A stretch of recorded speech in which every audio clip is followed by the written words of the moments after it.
All right, so when it comes to bodybuilding, vitamins play an important role in helping your body stay strong and healthy. So here are some of the best vitamins you should consider. Number 1, vitamin D.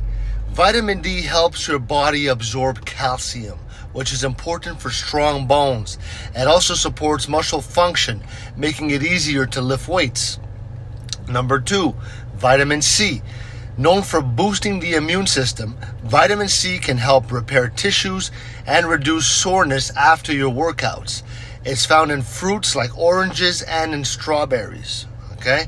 Number 3, vitamin B. Well, the B vitamins. B vitamins, including B6, B12, they're crucial for energy production. They help your body convert food into fuel, which is essential for long workouts. Okay?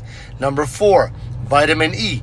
This vitamin acts as an antioxidant, helping to protect your muscle from damage during exercise. It can also help with recovery after your workouts. Number 5, omega-3 fatty acids.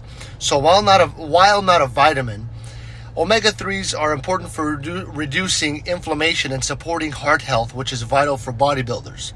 So remember, it's best to get vitamins from a balanced diet rich in fruits, vegetables, and whole grains. Supplements can help, but healthy food should always come first.